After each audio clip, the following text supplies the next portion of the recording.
You're listening to the weekly Parsha podcast, recorded with Hashem's never-ending assistance in Ramat B'Shemesh Israel 5776, 2016. This week's Parsha is Parsha's Tetzaveh.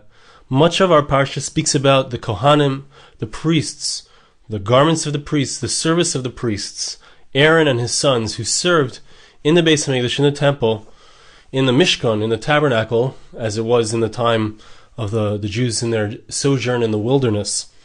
And at the very end of the Parsha is a concept which I'd like to focus in on, where it speaks about the Mizbeach ketores, the very special altar which was used for the incense, and the description of the altar and the concept behind the ketores, the incense offering, is very beautiful, very deep. There are many different aspects. I'd like to discuss a few of those aspects and try to understand the depth of the concept, and of course, how it applies to us. The verse tells us, there's an obligation. Moshe Rabbeinu is commanded to make an altar in order to bring upon it the incense. The verses describe the features and the description of the dimensions and how it's to be made. It's to be made out of cedar wood and it's supposed to be covered with gold. It's also called the altar of gold, as opposed to the altar which was in the outer area of the mishkan, which was made out of bronze, the Mizbeach HaNechoshes. This one was to be covered in gold. And the verse describes in chapter 30, verse 6, that where is it to be placed? It's to be placed directly in front of the curtain, Asher al Ahron ha'edus, which covers the Ark of the Covenant. So you have the Ark of the Covenant, which is in the Kodesh HaKadoshim, in the Holy of Holies, which is the part of the Beis HaMikdash, which we've spoken about, represents the most holy aspect of the relationship of the Jewish people with God. And the avodah there, the service within the Kodesh HaKadoshim, is only done on Yom Kippur itself. But this Mizbeach, this ketores, this incense offering, is something which is brought daily, but it's placed in front of the curtain which covers the Ark of the Covenant. Lifnei HaKaparis asher al ha'edus asher yivoid l'chashama, which Hashem says to Moshe Rabbeinu, that's where I'm going to meet with you there. Right? It's called the Ohel Moed, it's called the tent of meeting, because God meets, as it were, with the prophet, with Moshe Rabbeinu and with subsequent prophets. God speaks through the kruvim from between the cherubs which are upon the Ark of the Covenant. So that's the location, and that's where the Mizbeach is to be. The altar is to be placed in front of that. Now the verse says very interestingly that Aaron, the high priest, is to bring the ketores, the incense offering, every morning, when he lights the candles, he's to bring the incense offering. And when he lights in the afternoon, so he also brings the incense offering. It's an incense that needs to be there constantly in front of God for all your generations. And then the last verse of this parsha, the verse tells us,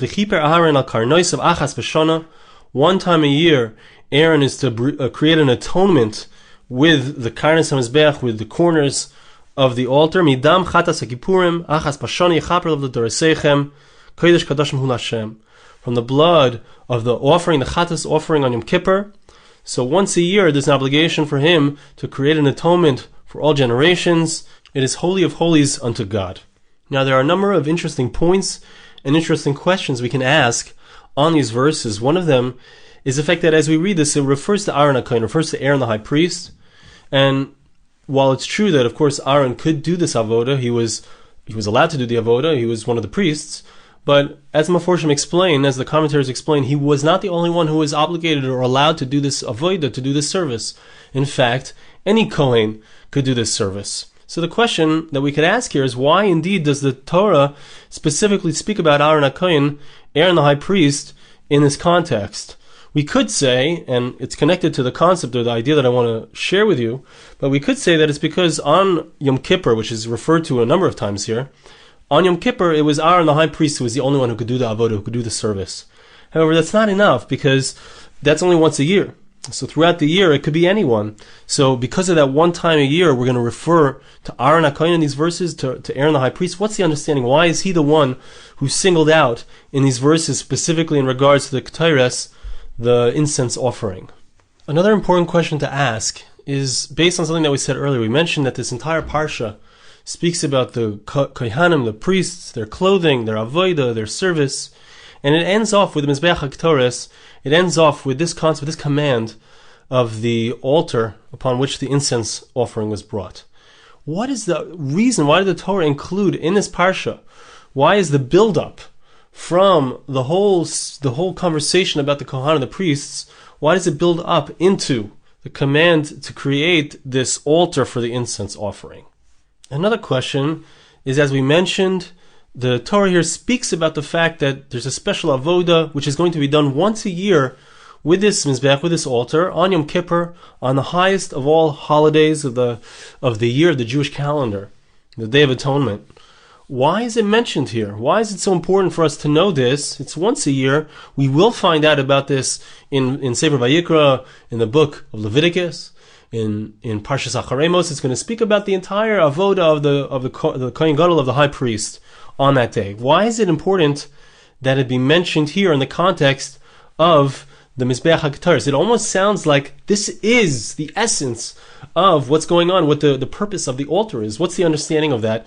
Why is it so deeply connected, the ketores, the incense, to Yom Kippur, to the concept of what happens on the Day of Atonement? Another interesting question which I saw in the Me'am Loes is that we find that the Mizbeach, this Mizbeach Hazav, is mentioned here really out of place, because this is something that was placed in the Kodesh. We had three sections in the Beis HaMikdash, or in the mishkan, in the tabernacle. We had the Azara, which was the main area, which had the altar where all the karbanos, the sacrifices, were brought. We had the inner area, which was called the Kodesh, the holy, which was where the menorah and the shulchan, the candelabra, the table, and this mizbeach were placed. Then we had the Kodesh HaKadoshim, the innermost sanctuary, which was where the Ark of the Covenant was placed. So really it should have spoken about the Mizbeach Hazav way back in last week's Parsha, when it spoke about the menorah, when it spoke about the candelabra, and it spoke about the shulchan, the table. Why is it saved for here? It's the last of the kelim that's mentioned. It's the last of all of the vessels of the mishkan which is mentioned. Why is that? Why does it wait for this point in the Torah, in the narrative of the commands to construct the mishkan? Also, very interesting and important to understand is the placement of the Mizbeach Hazav inside of the Kodesh. It's placed in the middle area, which is hidden. One cannot see that area. Only, if you come into the Hazara, if you come into the main area where the korbanos, the sacrifices are brought, so you can see the stuff that's going on there, but you can't see into this Kodesh area, the holy area. It's something which is hidden from view. What is the significance of the fact that the Mizbeach is there, first of all? And second of all, what is the significance of the fact that the Torah keeps stressing that it's placed in a corresponding way across from where the Ark of the Covenant is? What does that teach us? What is the essence of that concept?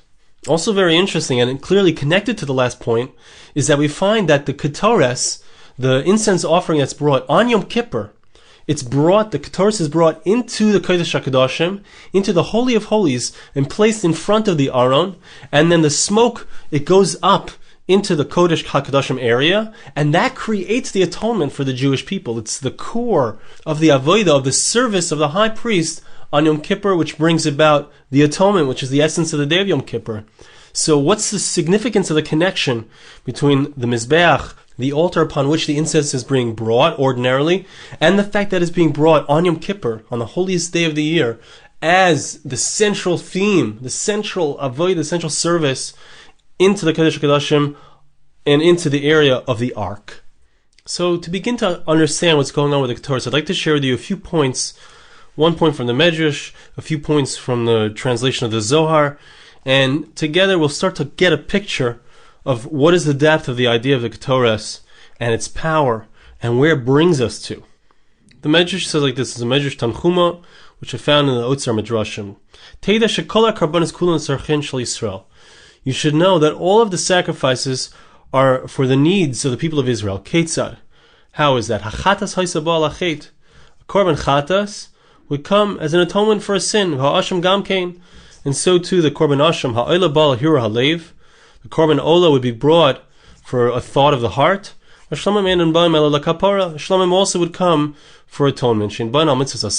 For a positive commandment that was transgressed. When it comes to the incense offering, it doesn't come for any type of sin. It's brought purely out of joy. An amazing thing. It's not brought out of any sadness. It's brought out of pure joy. Heve, and that's what it means in the verse when it says, Shemenu ketores yisamach lev. Oil and incense will cause the heart to rejoice. This is a verse in Mishlei, in Proverbs chapter 27, verse 9. And it teaches us the essence of the ketores, the essence of the incense, is the aspect of joy. It causes a person to rejoice. And the Medrash goes on, and I'm skipping a few lines here, but it goes on to say, Re'ei kama chaviva ketores. See how dear is the incense. Shal yidei ketores netzra magefa. Through the incense offering, there was a plague that had affected the Jewish people, but that plague was stopped dead in its tracks. Kisha Omar, the verse says that Hashem commanded Ahron HaKohen to take take the pan, the fire pan, place upon it the incense. The plague had started, but as soon as he brought through that incense offering, it stopped. Because by bringing this incense offering, it had an incredible power. It had the power to stop the Malach HaMavis, the angel of death, to stop him dead in his tracks. Pun intended. So we see here 2 points in this Medrash Tanchuma about the incense offering. The first is that the ketores, the incense offering, is pure joy. It's pure joy. It's pure happiness, number 1. Number 2, it has the power to stop the Malach HaMavis, the angel of death. Now I want to share with you a piece in the translation from the Zohar. And the Zohar asks a question. Why is it that this is called a mizbeach, an altar? The word mizbeach, it comes from the word zevach, which means a sacrifice. And we don't find that there's any sacrifices which are actually brought upon this altar. All that's brought here is the incense offering. So why is it referred to as a mizbeach? Amazing thing. Lachi nikra mizbeach. Why is it called a mizbeach? From a language of sacrifice. Because the incense which they would bring upon this mizbeach had the power to nullify and to tie up certain evil powers. And since the power of the other side, meaning the power of evil, would be tied up, it would stop. The incense offering, when it was brought, it would stop the powers of evil. And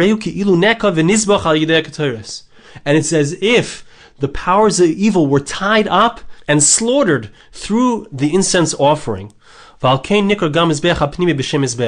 And that's why this altar, which was inside of the Kodesh, inside of the holy area, was also referred to as a mizbeach, referring to the fact that it has the power to slaughter.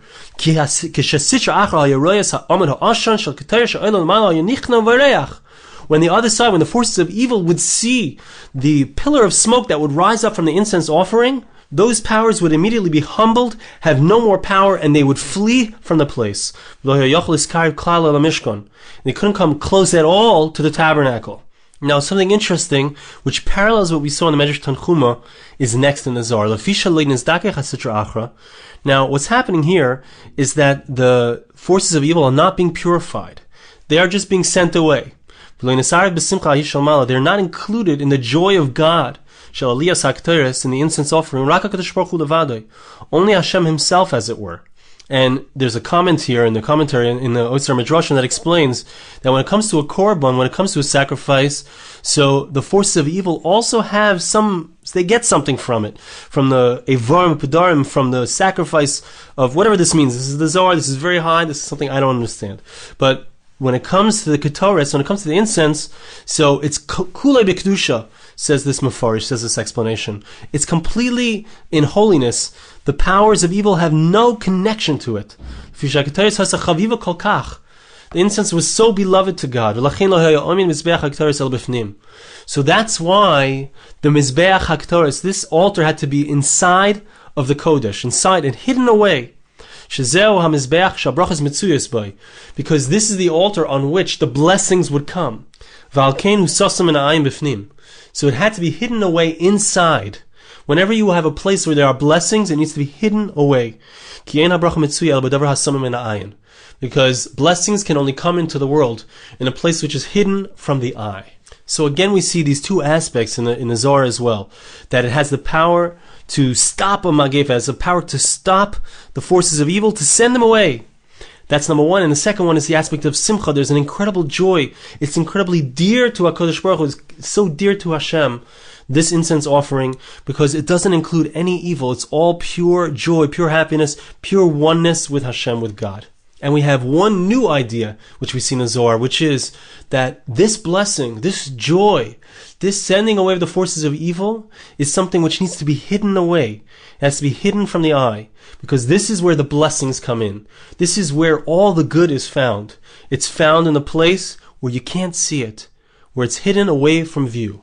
Now I want to share one last piece from the Zohar, which is so beautiful and so deep, and it really cuts to the essence of what the concept of the ketores is. It says like this: Ketores, what was the power, the special power of the ketores? Keina tzitz hoya gama ketores. There was a similarity between the tzitz, that special band which was worn on Ahron HaKohen's forehead, which said on a Kodesh Hashem, holy unto God. There was something special about that, which also was special about the incense offering.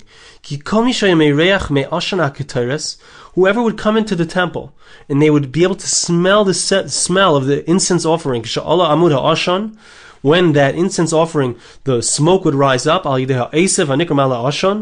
the special herb, which was called Maleh Ashan, what would happen would be an amazing spiritual thing, that his heart would become purified, to the point where he would be pure. All of the dross would be removed from his heart, and he would serve his Creator with a full heart, with a perfect heart. Very interesting, similar to what we saw before.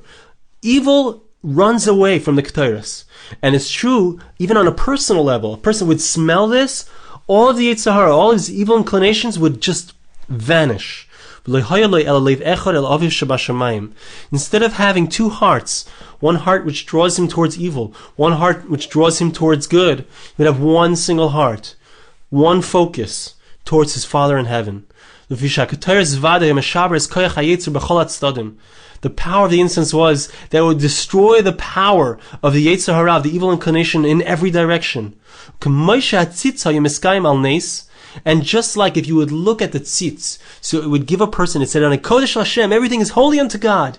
A person would see that, he would just want to focus only, that's all he would want to do. All he would want to do is focus and give himself over to God. Gama ketores. The power of the incense was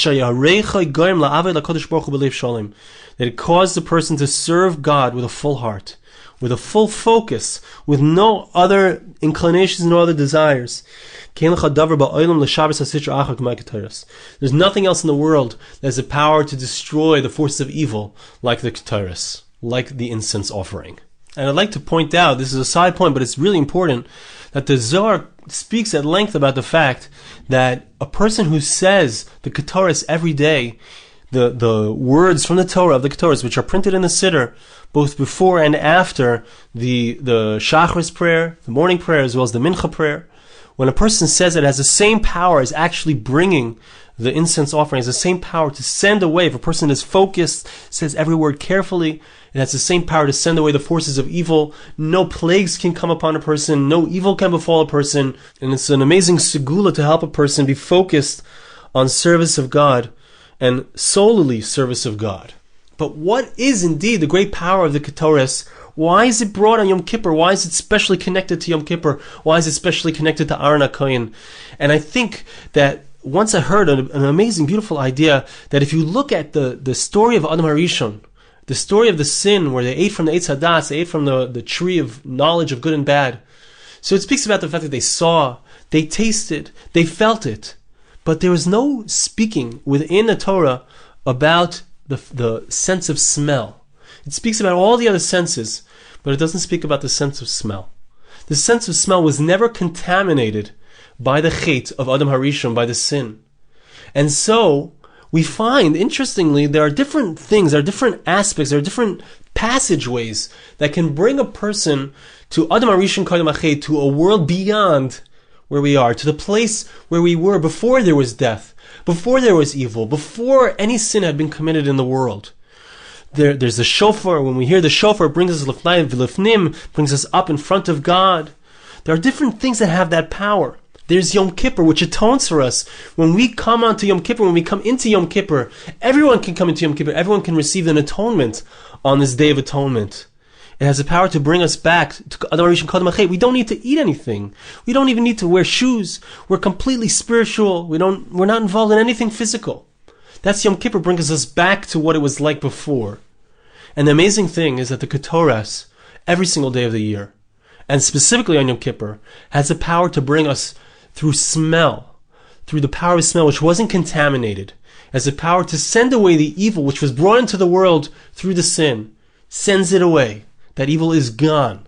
The incense offering has that special power. And it's not a coincidence that the Torah speaks at length about Ahron HaKohen, Aaron the high priest, because he's the one who indeed does the avodah on Yom Kippur, on that highest day. Why is it that Aaron the high priest does that?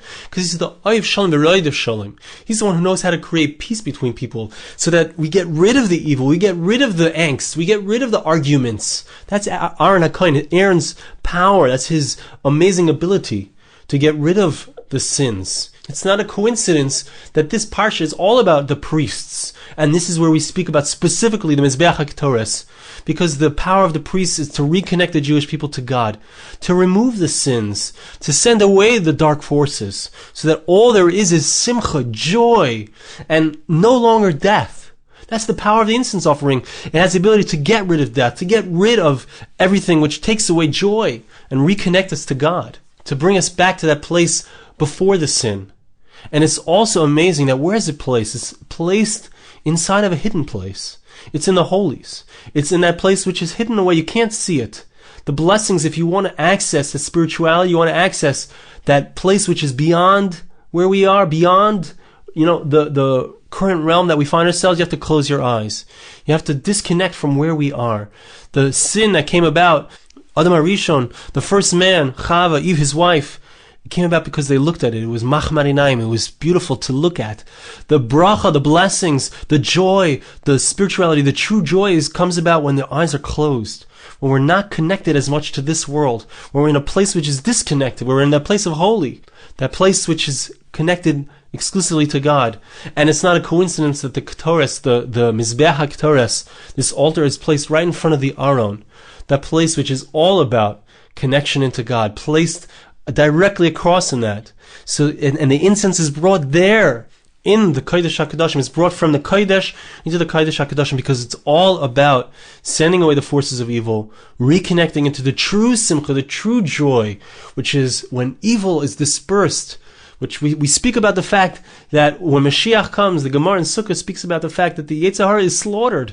Very similar to the language that's being used here. The incense has the ability to slaughter the forces of evil. Mashiach comes, we return to that space, that place of Adam Rishon Kodem Hachet, of the first man before the sin. And so there's an access into that as well, right here, in the Kodesh and the Holies. And why is it saved for here? Why is it saved for the end of this Parsha? It's not placed way back in Parsha's Truma, in last week's Parsha. And I think part of that is because it's hidden. It needs to be hidden. It's a secret. It's something which is inside. It's really connected to the Kodesh HaKadoshim, to the Ahron, which of course the Ahron is mentioned at the very beginning because it's the essence of the mishkan. But at the same time, there's a way into the essence. There's a way into that Holy of Holies, to that hidden place. And that has to be hidden also. If you want to access from here, from where we are, which is a place of darkness, a place of evil, you need to be able to get rid of the evil. And that only can happen in a hidden way, in a hidden place, in the place of the incense offering. And that's the pathway in to the Kodesh HaKadoshim, to the Holy of Holies. I want to bless you, and please bless me back. Hashem should help us, that we should be able to internalize this idea, to access the ketores, to use the power of the incense offering, that power of smell, to banish the forces of evil. We can use it. We can use it even today. It's possible to enter into that place. And it's possible by closing our eyes, by going to that place where the blessings are, that place which is samim min ha'ayim, which is hidden from sight. Hashem should help us to be able to enter into that space, so that we can indeed enter into the Kodesh HaKadoshim, the Holy of Holies, to have that communion with God. Thank you so much for listening. Have a wonderful Shabbos. This podcast was made possible through the gracious donations of listeners like you. For more podcasts like this, please visit www.arigoldwag.com or search on iTunes Ari Goldwag.